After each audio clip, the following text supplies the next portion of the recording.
Hi, Nathan Zampronio here, Councillor on Hawkesbury City Council. Yesterday on the 9th of November, the State Electoral Commission released new draft boundaries for the seats in the New South Wales Parliament. This process occurs every couple of elections because, due to demographic change, there is a need to ensure that each seat has a roughly equal number of electors. So, in that enterprise, they sometimes take suburbs out of seats, sometimes add territory to seats, sometimes even rename or abolish seats, a cause of great consternation for parliamentarians and of interest to you because it may affect the seat in which you vote. So to clear up some of the confusion, I thought I'd do what's called a geospatial analysis, and here it is. I'm greatly assisted in this analysis by the background paper written by Anthony Green, and by the way, Anthony Green, I love you, for the Parliamentary Research Service that effectively crunches the numbers for us. First, we've got to gather the data that we're going to use. The state seat boundaries were last adjusted in 2013, and the 2015 and 2019 state elections were conducted under those boundaries. That information is available from Data New South Wales, an excellent initiative for making public geospatial data like this available to everybody. The second source of information is the proposed new boundaries, and Elections New South Wales have provided geospatial files that will allow us to overlay the new maps on the old ones. The third information is information relating to the votes polled at individual polling places at the 2019 state election. Now the trick here is to import all of this data into a program that you or I could use to visualize it, and I've chosen Google Earth Pro. Google Earth Pro is a free program and it's available for both Mac and Windows and portable platforms.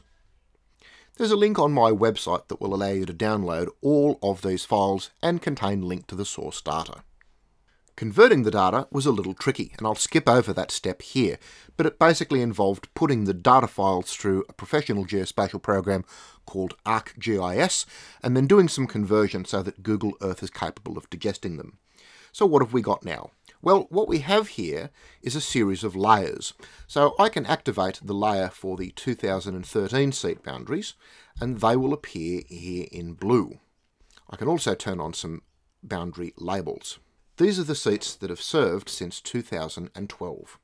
Now we can activate a layer that shows the voting patterns in individual booths across North and Western Sydney. Caveat: I have not done an analysis for the whole state. I've only done an analysis for North and Western Sydney. The colours that you see here refer to what's called the two-party preferred vote. It's a fairly rough indicator as to the support the Labor and the Liberal parties have in individual booths in individual suburbs at the most recent state election. The buttons that are bright red show a very high two-party preferred vote for Labor. The ones that are strong blue show the same for the Liberal Party.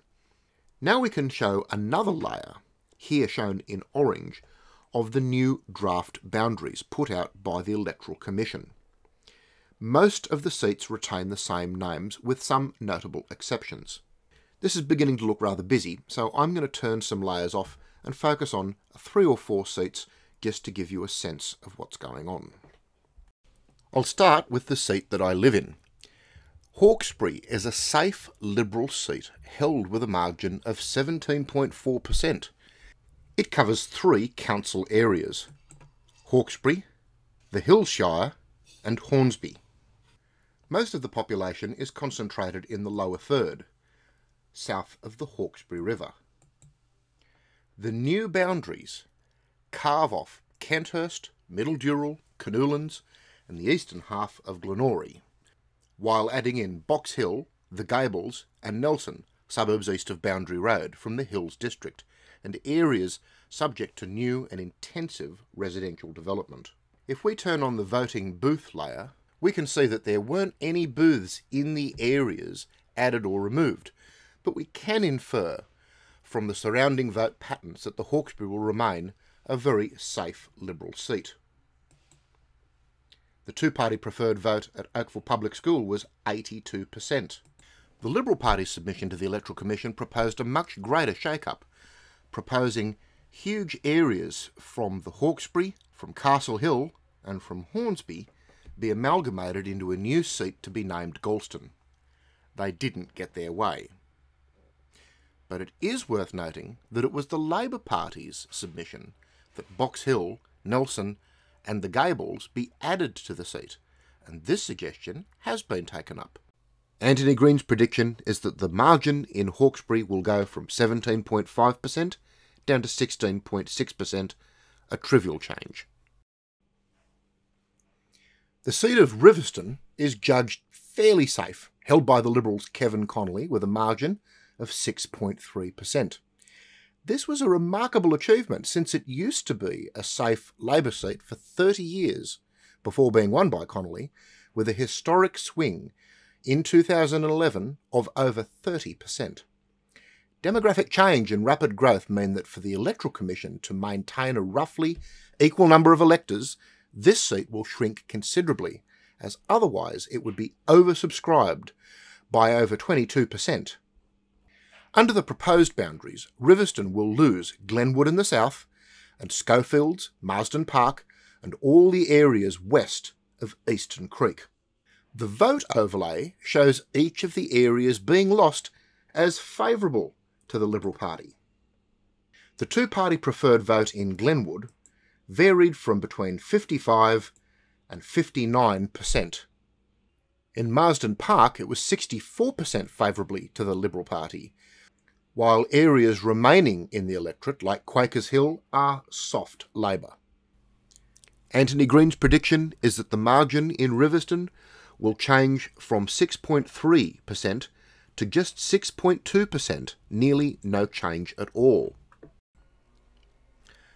The seat of Penrith is held by Liberal Minister Stuart Ayres by only 1.3%, making it the second most marginal seat for the government in the state. It's been held by Labor for 34 of the last 48 years. The proposed boundaries cede the lower mountain suburb of Glenbrook to the seat of Blue Mountains, which was very mildly Liberal-leaning, between 51 and 53%, two-party preferred to the Liberal Party. It cedes Cranebrook to the seat of Londonderry, also a loss of Liberal-leaning booths, between 52 and 57% for the Liberal Party. And it gains a south-eastern spur, taking in the northern part of Orchard Hills, Caddens and Claremont Meadows, suburbs that become increasingly Labor territory as you move east. Anthony Green's prediction is that the margin in Penrith will fall from 1.3% to a sliver of 0.4%, making this a real challenge for the Liberals to hang on to at the next election. Mulgoa, just to the south, has been held by the Liberal MP Tanya Davies since 2011, and currently by a margin of 11.3%, making it a safe seat for the party, even though it was held by Labor for 23 years before 2011. The Electoral Commission have recommended the seat be greatly enlarged to the south, taking in huge areas previously in the seat of Camden. Camden is massively oversubscribed, having nearly a third too many voters as a result of high growth. The Commission are recommending a name change from Mulgoa to Badgerys Creek to reflect its new population centre of gravity. The defining narrative around this new seat will be the growing Aerotropolis. The renamed seat would lose Cecil Hills, Cecil Park, Elizabeth Hills, Abbotsbury and Middleton Grange, all containing Liberal-leaning booths. But the seat would now extend far to the south, picking up Badgerys Creek, of course, Wallachia, Greendale, Bringelly, Cobberty and Oran Park. The lack of booths in these areas makes the change in margin harder to calculate. However, Anthony Green believes that the margin will change from 11.3% for the Liberals down to 9.7%. A Liberal hold. I'm taking the seats of Castle Hill and Borkham Hills together. Castle Hill is held by the Liberal Ray Williams by a thumping margin of 24.6%, and Borkham Hills by the Liberal David Elliott with a margin of 18.6%. Both seats mostly lay within the Hills Shire Council local government area. Both seats will undergo radical adjustments to their areas. Castle Hill will lose huge territory in the west along Old Windsor and Windsor roads, including Kellyville, Beaumont Hills, Rouse Hill, Box Hill, Nelson, and the Gables. But it will grow in the north and the south. In the north it picks up Kenthurst and Middle Dural from Hawkesbury, and in the south it picks up Borkham Hills and West Pennant Hills from the seat of Borkham Hills. Meanwhile, the seat of Borkham Hills contracts and is renamed as the seat of Kellyville, largely defined by the suburbs along Windsor Road and the North West Rail Link, stretching from Borkham Hills and Bella Vista in the south, through Norwest and up through Kellyville, Beaumont Hills and Rouse Hill in the north.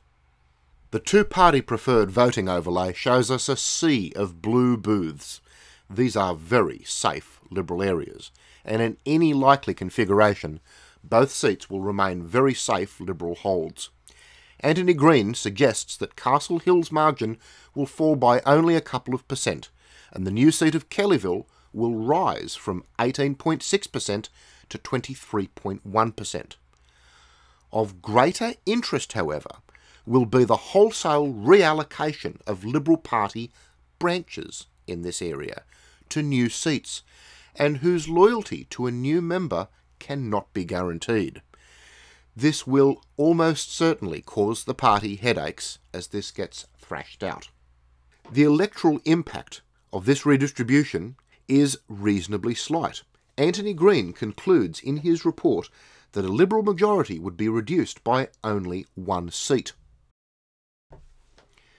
You can play with this overlay and see the effect of voting in individual booths and individual seats by using the Google Earth Pro program, which is free, and there's a link to all of those resources and the source data that I've used on my website.